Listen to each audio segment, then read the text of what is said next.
ولا تتبع أهواء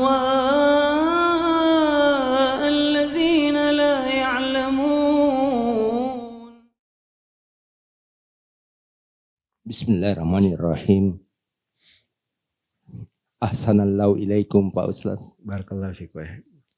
Dalam Islam terdapat beberapa hal yang bisa dijadikan hujah untuk menyampaikan argumentasi, yaitu hujah dari agama dan hujah dari logika metodik. Yang saya mau tanyakan Pak Ustaz, minta dijelaskan Quran surat Al-An'am ayat 149 tentang masalah hujah. 2.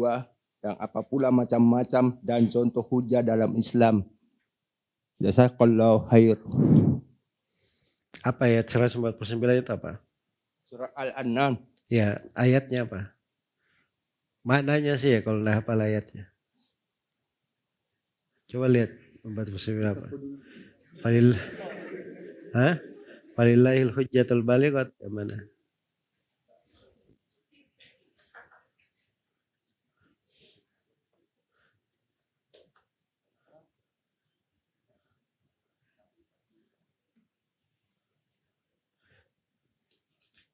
Ya kalau bertanya ada ayat di surah Al-An'am, tidak apa-apa sebut nomor. Tapi sebut ayat itu begini ayatnya. Atau begini maknanya. Sebut aja maknanya. Kalau sebut maknanya saya tahu ayatnya apa.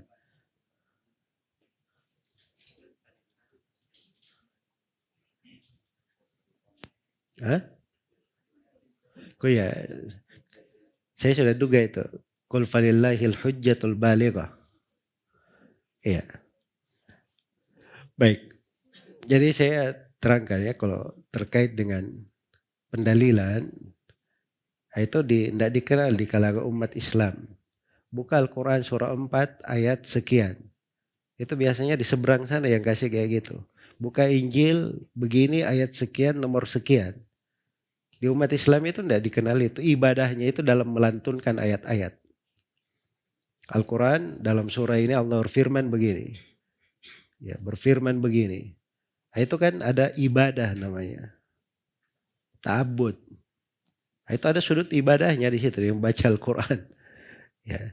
Kita sebutkan maknanya, itu lumayan ya. Ada masuk dalam kategori ilmu kita. Dalam kategori ilmu. Jadi biasakan diri dengan hal yang umat Islam itu terbiasa. Tidak ada itu di dalam tafsir Ibnu Katsir. Ya ini sebagaimana di dalam ayat di surah 4 ayat sekian. Tidak ada kayak gitu. Kadang beliau sebutkan ini sudah berlalu bersama kami penafsirannya di surah An-Nisa. Di pembahasan ayat ini. Nah, dia sebut ayatnya. Jelas ya? Baik. Cuma ini kadang datang orang-orang belakangan. Ya masuk di dalam hal-hal yang kadang kurang tepat ya untuk itu. Jadi kalau penuntut ilmu itu ya dilihat ya jalan belajar menuntut ilmu itu ada jalannya. Dan dilihat apa yang biasanya dipakai oleh para ulama. Karena itu saya sendiri, saya tidak ada tidak ada keinginan untuk menghafal nomor-nomor itu. Ya, sebab itu saya anggap berbahaya untuk diri saya. Jelas ya? Bisa aja kita hitung sebagian nomor, misalnya sebagian surah, berapa nomor, berapa ayat isinya di dalam, boleh aja nggak ada masalah, bagus. Tapi penomoran sibuk dengan hal tersebut kadang itu membuat kita dilalaikan dari hal yang lebih penting. Ya, hal yang lebih penting. Karena itu saya lihat sebagian orang yang senam main nomor-nomor ini kadang keliru dalam nomornya. Ya. Terus dia mungkin dah hafal ayatnya, cuma hafal nomor saja. Sebab kalau dia hafal ayat, orang itu senang keluarkan ayat. Selain daripada dia menghadirkan hafalannya, dia membaca Al-Quran. Kan itu banyak fungsinya kan. Banyak fungsinya. Baik. Dan itu melatih kita juga untuk belajar. Melatih kita untuk belajar. Jadi hujjah itu ada dua jenis. Ya. Dan disebut oleh para ulama ada dalail akliyah. Dan ada dalail apa? Ada dalail syariah. Iya. Ada dalil terkait dengan syariat. Pendalilan secara syar'i dan ada pendalilan secara akal. Pendalilan secara akal. Dan ada hal-hal dalam Al-Quran dipakai memang untuk membuka akal kaum musyrikin yang sudah menyimpang dari fitrahnya. Iya. Misalnya ayat, "Lau kana fihi ma'alihatun illallah lafasadata." Andai kata di dalam langit dan bumi ini ada banyak sembahan-sembahan selain daripada Allah, akan rusak langit dan bumi ini. Itu kan dalail akliyah. Ya kalau banyak Tuhannya, tidak mungkin seimbang begini. Jelas ya? Kalau di ayat yang lain, semisal dengannya, "Idzal la dhahaba kullu ilahin bima khalaq wala ala ba'dhum ala ba'd." Karena kalau banyak yang disembah, setiap yang disembah itu akan pergi dengan ciptaannya sendiri. Dan namanya disembah, dia merasa paling tinggi di atas yang lainnya, kan begitu. Jadi kalau memang banyak yang diibadahi, hancur langit dan bumi ini.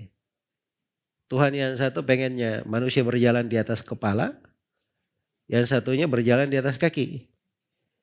Kan begitu?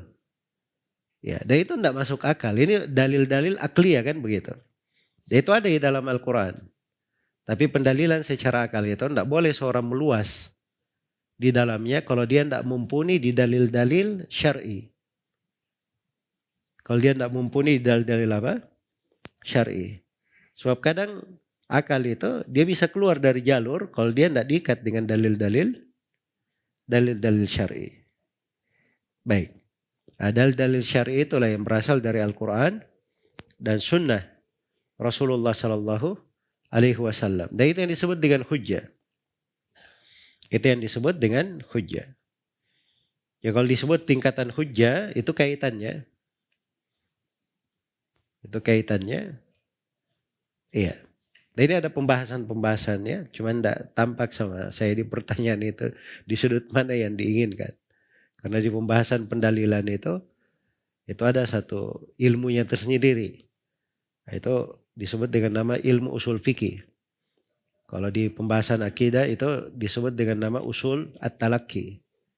Ya, pokok seorang itu menerima ilmu dari mana, sumber pengambilan akidahnya itu dari mana. Baik, itu semuanya ada pembahasannya. Mudah-mudahan apa yang diterangkan itu cukup ya. Wallahu ta'ala alam.